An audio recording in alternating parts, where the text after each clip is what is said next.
Hello, everyone, and welcome to the Coding Club. Very happy you're here. I am going to be your guide through this journey, Mr. Rainey, and let's talk about coding. So, when we talk about coding, what we're talking about coding, you'll hear some people call it programming.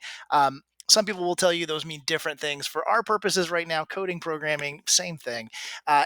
What we're doing when we're coding or programming is we're basically tricking a computer into doing work for us. And we say tricking the computer into doing the work for us because what we're going to learn all throughout this club is that computers are not very bright. Computers really struggle to understand what we mean.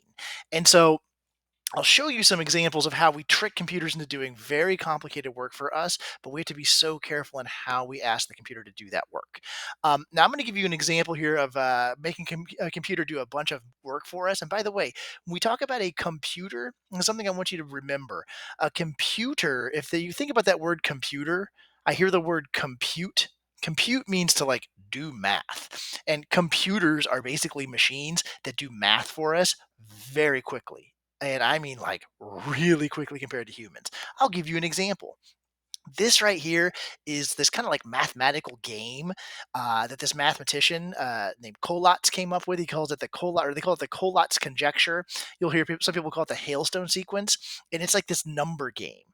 So Collatz said, "Hey, take a number, pick a number out of the air, any number, and then start playing this game. If the number is even, he says divide it by 2, so cut it in half.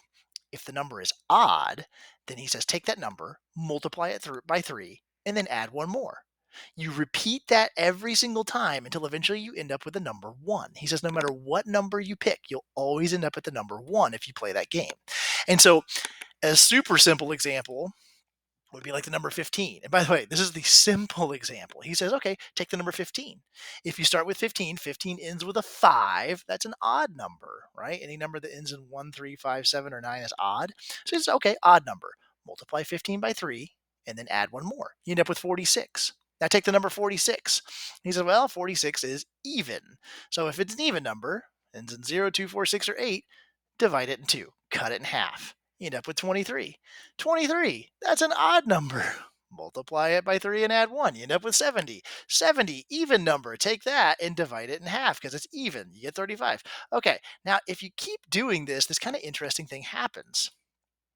The numbers go up and down. Do you notice that? Like it starts off at 15, it goes up to 46, then down to 23. 23 is still bigger than 15. Then it goes all the way up to 70, then down to 35, then up to 106.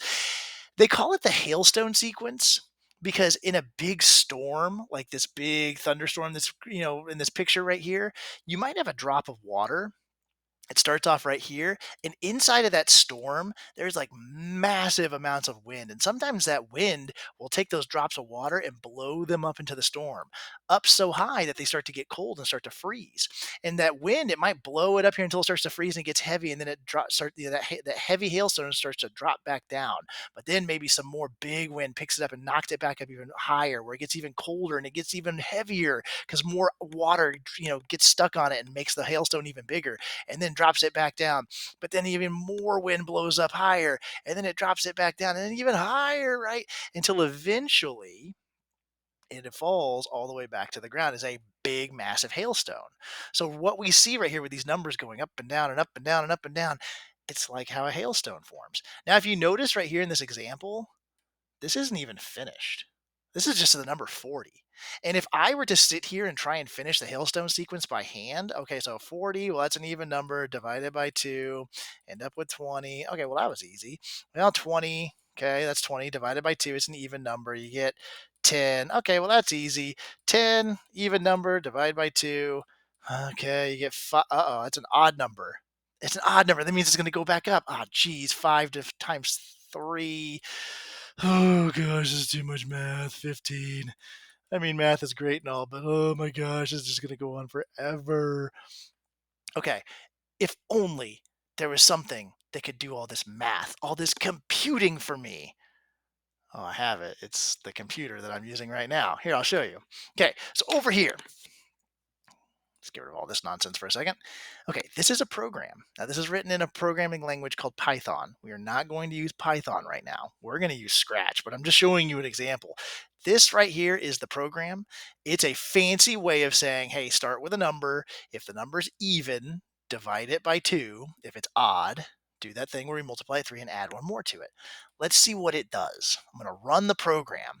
So I'm going to tell the program, give it the number. What did we start? What number were we using? 15? Let's see how fast the program, let's see how fast Python does it. That was really fast. Did you see that? And hey, if I compare, see, it goes from 15 to 46 to 23 to 70. Look, that's what we had over here, right? 15 to 46 to 23 to 70. It did all the work for us. They're like super fast. Here, let's do another one. Let's pick a bigger number. How about we do like a big number? It's like the number 100. Holy cow, that was so fast. See, like 100, 50, 25, 76. I mean, like that was less than a second.